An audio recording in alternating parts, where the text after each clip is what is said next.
Okay, after introducing the Human Brain Project this morning, more from an administrative perspective, let me now spend 15 to 20 minutes on telling you what we really do in terms of hardware development. This talk will be substantiated by a few other contributions over the next coming days, in particular by Steve Ferber and Johannes Schemmel. I will give you kind of an overview.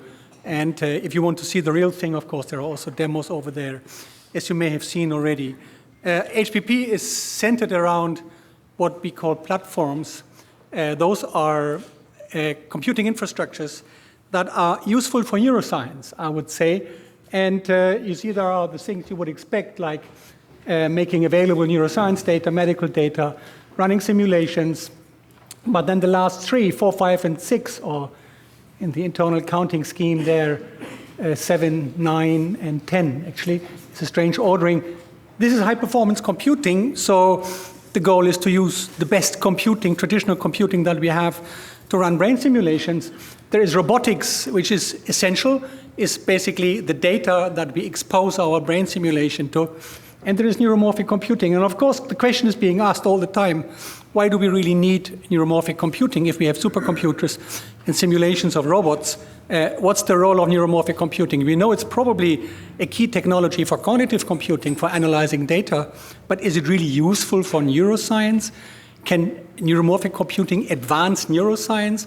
Or is it rather so that neuromorphic computing always desperately follows neuroscience and try to grasp some aspects which are useful for cognitive computing? Well, in HPP, of course, if you want to survive in HPP, which is not easy, I can tell you, you have to make sure that you contribute to neuroscience actively, the progress of understanding the brain. So how can I say that with these silly little chips, how we ever contribute to understanding the brain? I mean, any detailed simulation must be much better, and in particular also, of course, gathering more data. That's the way neuroscience will advance. Well, I will give you an answer or an argument why maybe that's not quite true.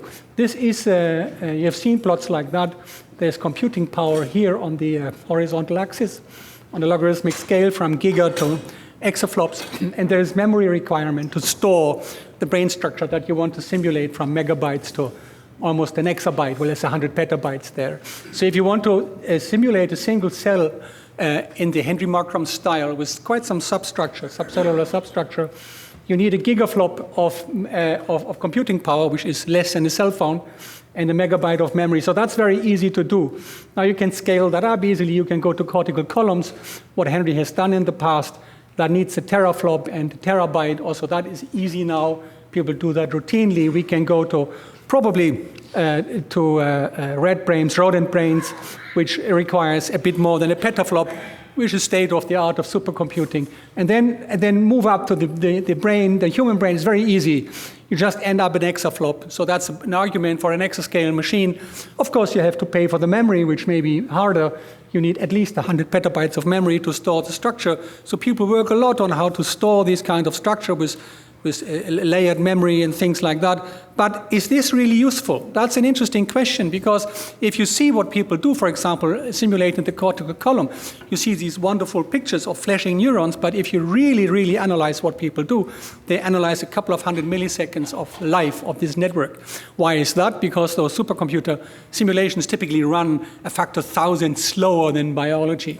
Okay, so to simulate a day of life of a simulated brain, you need 1,000 days for the result, which is the length of a PhD thesis. And so it's not really accessible. And things are much worse even. And that is if you know that there are other things here. Of course, there's much more structure in biology. This is the black stuff, glial cells, and you can even think of having molecular dynamics, which adds a factor of, 1 billion or so. And that is totally inaccessible. There is no way with any computing that we have in the future that we can do that for the entire brain. Of course, you can try to do this multi-scale, and this is what people do. But there is a more interesting thing for me and for us, I think. This is the dynamics of the system. There's plasticity, learning, and development. And so if you want to study development, all right, like which happens on the minute, hour, day, maybe even weeks or year scale, you need a factor 1,000 or so on top of the exascale. And that is not there. So my claim is it's very, very hard, maybe impossible, to really study these kind of full brain simulations and the dynamics, the learning, and the developmental processes. So what we really need is, if you want to run on subcellular detail and plasticity, we require advances in what I would call strong scaling. So that means for a given complexity of the problem, you cannot pay for it by adding more processors, but you really need faster processors that can solve a given problem in a shorter time. And here's probably the most important slide that I want to show that, I mean, both for neuroscience and for cognitive computing, this is my claim, and I guess most of you will probably agree, the only way to ever make artificial neural simulation circuits derived from biology useful is to make them adaptive. They have to change, and you have to follow their time dynamics in terms of connectivity, that means structure, in terms of the synapses, whether they are there, how strong they are, and also in terms of neurons. There is also neuronal plasticity. And you have to do this by closed-loop interaction with the data. These systems have to interact with the data to learn. As long as you have an isolated, complex brain simulation, you will probably observe funny things which look good on computer screens, but I guess there's not much you learn from it. You really have to make these systems adaptive. They have to develop in time. The time development is the most important power the computer adds on top of pure connectomics projects. If you just make a map of the connections, that's great, but it doesn't change. If you want changes, the only way to get that under control is to run a computer at a reasonable timescale. So that, to me, is the argument for new computer architectures, for neuroscience. Of course, this also then applies for cognitive computing. Now, the other important message is it takes time to build chips. It's probably fast to build a chip, but you have to make it work. And it's not only making it work, but it needs all the infrastructure. Like, for example, the software infrastructure, configure it, and then you need infrastructure or software to analyze the data and to interpret it. And that is a very slow process. So what I'm going to show about the Human Brain Project, what you see there, of course, is not at the moment the result of Human Brain Project, because the Human Brain Project is only 30 months old now. There's no way you can do that in 30 months. So the chips that we use, the thing that we call now the BrainScaleS system and the SpiNNaker system, they are not developed in HBP. I mean, they are coming from previous projects, like the Facets BrainScaleS project, which started in 2005, and the SpiNNaker project, which started in 2005. That means you need, at least currently, 8 to 10 years from chip design to system. Requires a roadmap and sustained funding. Now you may say, well, okay, it's typically slow, inefficient university work, and you can do that much faster if a powerful company comes into play. And this is IBM, and we have seen that from Dharmendra's beautiful talk. This is I mean, you cannot really see this, but this is how the Trunos system was developed. And amazingly, they started in 2005 or 2004, something like that, okay? So we all started at the same time, and we didn't know about each other. I didn't know Steve Ferber, I didn't know Dharmendra in those days. We were starting independently, basically. Magically all in the same year, pretty much. And now we are all there, that we have systems that run. That means for HBP, if we want the next generation, which we definitely want, we better have a roadmap today if we want to be ready in 2023, which is the end of the HBP project. And so this is what we want to do in HBP. We have the current system, we scale them up to a reasonable size so that you can do interesting experiments, and we are kind of complementary, the BrainScaleS system, SpiNNaker system, and the Trunos system. But the next generation is really now HBP work, genuine HBP work, and I will tell you what we plan to do. Just to remind everybody, and of course Steve will give you a much more competent and detailed introduction. This is the SpiNNaker chip, which is an 18 ARM core on a chip. It has integer arithmetic. It runs at a relatively low clock speed. It has a RAM on die and a DRAM stacked on the die. And the most important thing is this router in the middle, which provides bidirectional links, 6 per chip. And these are really the powerful aspect of the SpiNNaker system. These are 6 million spikes per second per link can be transmitted in small packets that are optimized really for spike transmission. And so what you really have here is still programmable with standard programming tools.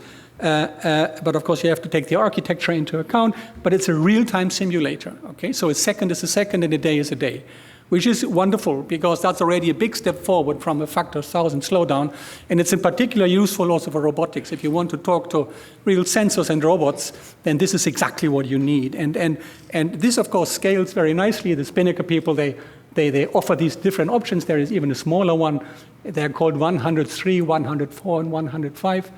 Which of course should really be 10 to the 3, 10 to the 4, 10 to the 5. And this is then the number of cores in the system, 1,000, 10,000, and 100,000. And as you will see, the big system that's currently available has 5 of those racks of 100,000 processors. The BrainScale system is what we call a physical model system. So it's really modeled after the brain very closely. And what really, the brain is a mixed signal system. It has local computing, if you want to call it like that, on the synaptic and the neuron level. But then the transmission of information, the action potentials, the pulse side probably doesn't carry much information. So this is typically binary. And we just copied that, okay? So rather just replacing ions by electrons. So it's a mixed signal system. The idea is driven by architecture. At the moment, we don't care about devices. So we do not embark on memristor or other things, but we really use rather boring, old-fashioned 180 nanometer CMOS in the past. We are now changing to 65, but that was what we did in the past.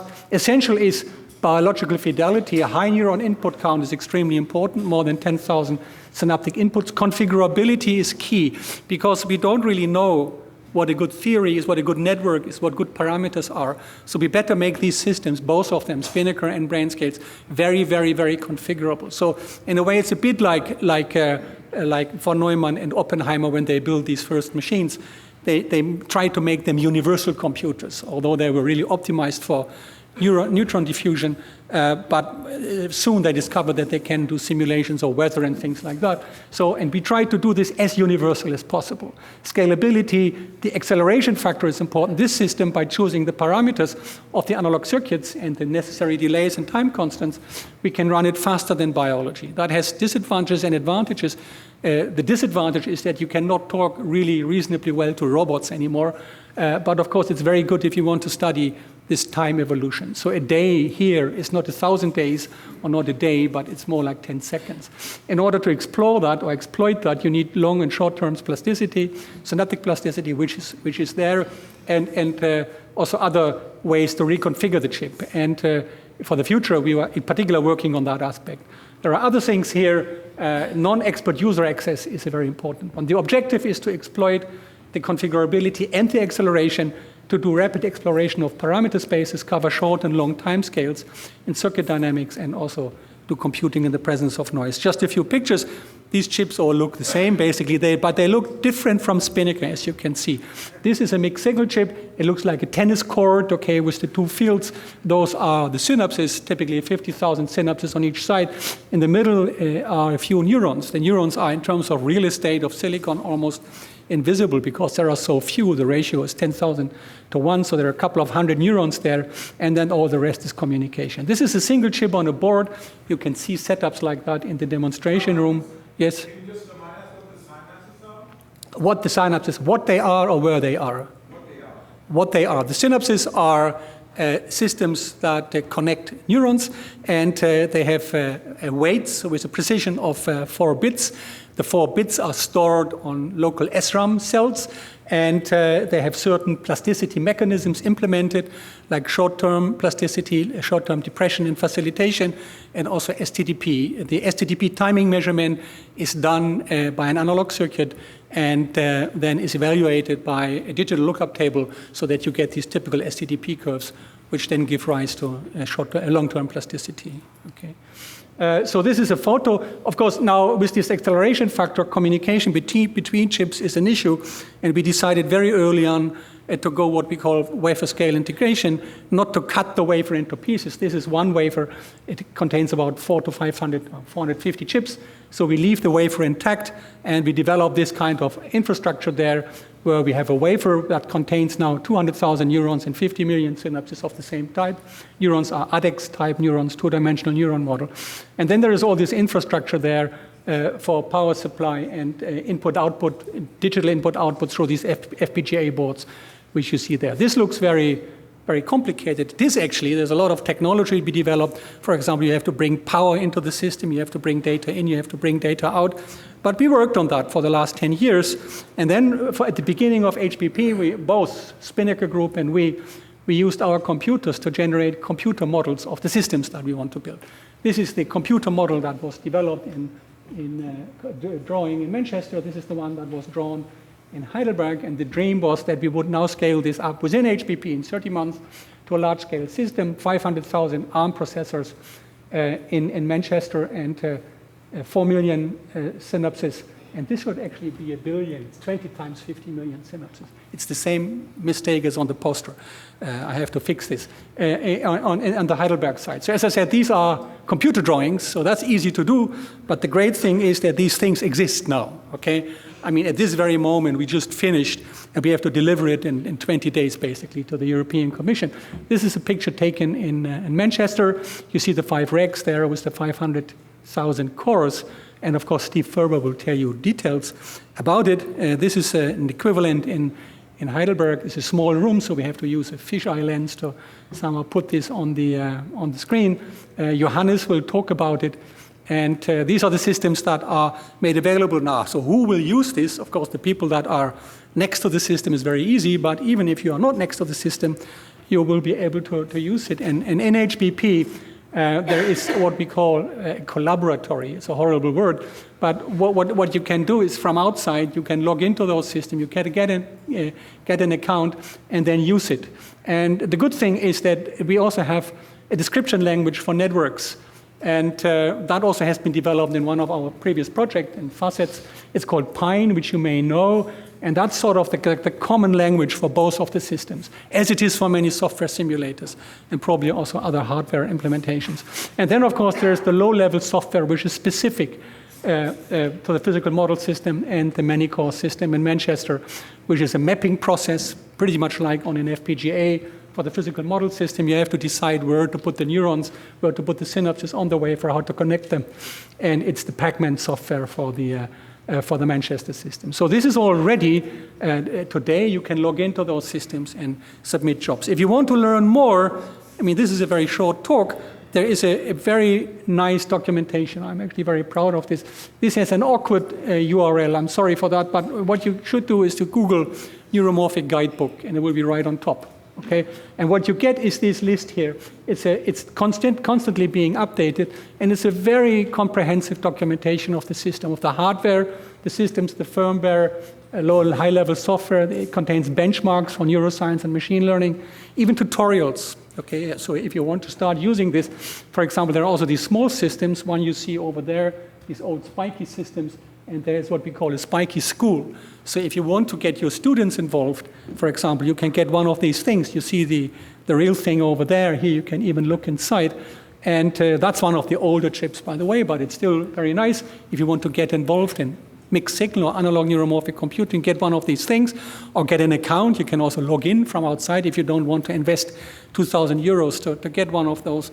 But if you have it, there's all the software support you have to run experiments, and there is this school which starts from little experiments with single neurons and then goes to larger networks. It explores plasticity and then does some fancy applications like the one Thomas Nowotny showed this morning, for example, on multivariate data analysis. So this is very nice. These small systems are available, as we have seen, from True North. They are available from SpiNNaker, and they are available from the BrainScaleS system. So I think that's a very good way to get students involved, and usually they love it a lot. Now, there are lots of use cases, and I have no time to describe them here because I want to talk about the future a little bit. I dared to put these two gentlemen there on this slide. Probably know them. It's John von Neumann and Robert Oppenheimer in front of their strange machine, which looks almost as strange as ours, and is about the same size. So, I mean, this kind of demonstrates universality to some extent. So these are all experiments we either have been done or we are in the process of preparing.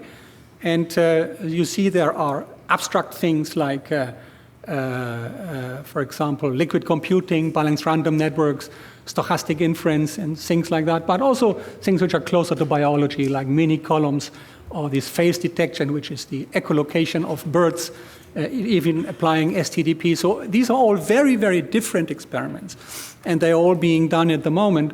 And the cool things, of course, at the moment, and again, you can talk to people over there, is a poster on implementing deep learning with spiking neurons. It's a poster by Lucy Bai Ling. Mihai will talk about stochastic computing tomorrow, and we are even making an effort to implement HTM with spiking neurons. Of course, that's far from being ready, but so we are really trying to explore and exploit the universality. Very shortly on the roadmap, as I said, if you want to have the next generation ready by 2023, we have to know basically today what we want to do. And that we have done. We have developed the roadmap. It's in the document which I introduced this morning. So very shortly, SpiNNaker to SpiNNaker 2. The basic idea is to get a factor 10 improvement on many, many parameters, like the number of neurons per chip going from 16K to 120, number of synapses from 16 million to 130 million, energy per synaptic event going down by a factor 10, and all this at constant power. The power will remain to be 1 watt for a chip, and the number of cores goes from 18 to 68. So this is the plan of SpiNNaker, is well underway. We have a roadmap with all the test chips to be developed, and so in the next phase we are going to have little boards. So like we have little boards of the current systems, we will have little boards of the next generation chips, the SpiNNaker 2 and also the new BrainScaleS chip. We do not have the funding, I have to say, to build the large-scale systems at the moment. This will not come from the Human Brain Project because neuromorphic computing is kind of a sideline of the project. So currently, we are not funded for that. But provided that we show good results, which I think we do, I'm sure that we will find a way to do this. On the physical model, in principle, there are two directions which we would like to follow. One is structured neurons. That was a big topic, nonlinearities, active dendrites, dendritic structure, dendritic branching. Active dendrites means also backpropagating action potentials. Neurons as pattern detectors, for example, for HTM applications. There is a test chip that we have that works very nicely, but again, we don't have the funding to implement that into the large system at the moment. At the moment, we are mostly focusing, and the next generation chip is already, there's a prototype again over there. You can see it. Ask Eric Müller, he can show it to you. This is going to a smaller feature size of 65 nanometer and also has some other aspect. But maybe the most important thing is I talked about local learning this morning, and this is an implementation of local learning. So we have these several hundred chips on a wafer, like 500 or so, and each of these chips will now have a little processor, a PowerPC processor, and there will be 400 on the chip, and that can do, it has access to all the activity on the wafer, the synaptic weights, for example, the STDP measurement, neuron parameters, and it can change them by local algorithms. It can, for example, also do rewiring on the fly, which is structural plasticity. It can be data-driven, so really activity or external data-driven development, and it can emulate all the slow and fast circuit dynamics. By fast, I mean, of course, the typical synaptic change in biology on the millisecond or 100 microsecond level. But of course, you can now also do slow things, which otherwise is not so easy on neuromorphic systems, like things that happens in minutes or days or years or whatever, but all in the accelerated mode. So we consider this a very, very important development. We will finally bring to the physical model system this kind of local learning. This is a cartoon drawn with the old chip. The new one looks different. But it means there's this concept of having observables and controls. And the observables can be either internal, like the synapse evaluation, the population rates, or any arbitrary internal parameters like neuron parameters, for example. This can be given to the processor, and it then calculates the control. And the control can be a change of the weight. It can change the neuron parameters, for example, implementing things like homeostasis. It can trigger stimulus generators, or very importantly, it can change the connectivity of the network. Of course, the processor can also receive external signals, like reward signals or any other control signals that you might want to send into the system. So that is, and I said there is a test chip available which does this already on a much smaller scale, but it has already the full processor. So ask Eric Müller and also Johannes who is behind the design of this, if you want to know details. I will close by showing this thing here, which is often forgotten. I mean, technology, of course, is an important thing. And if you want to build large-scale networks and scale them up, now what we do is to build this thing which you see at the right upper corner, which are very beautiful, but also very complex modules. Okay, it takes a week or so to assemble them, because you have to take the board and you put the wafer on, you have to align, and you have to make the contact, and you put all the control boards on. And we are now working with Fraunhofer, which is a technology research center in Germany, in Berlin, the one working on connection technology. And they now do a cool thing. They laminate our wafers into the printed circuit board. You know, a printed circuit board is a stack of like 10 or 14 layers, and so they thin the wafer down, and it will be part of the layer structure.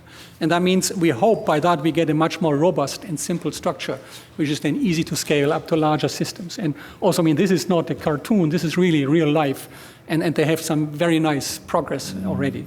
And I will close by showing you this again. If you want to know more, go to the guidebook or join us at our workshop on the 22nd, actually. Okay.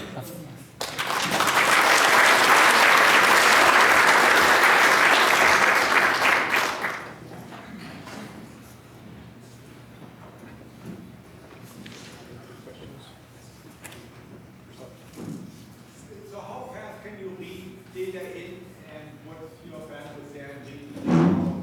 If I want access to the local state of my neuron. Well, I mean, of course, you would typically, I guess, read data in a parallel way. Not only if you have a big network, you would use all wafers in parallel to read data in. And I would say, I mean, we did closed loop experiments. Actually, Eric Müller, who is here, did closed loop experiments. And we were able to read data in and out on a scale that in biology corresponds to the typical rate you get from visual data, for example. Of course, then accelerated. Let's thank Karlheinz again, and then we'll Okay. continue the discussion in the later session.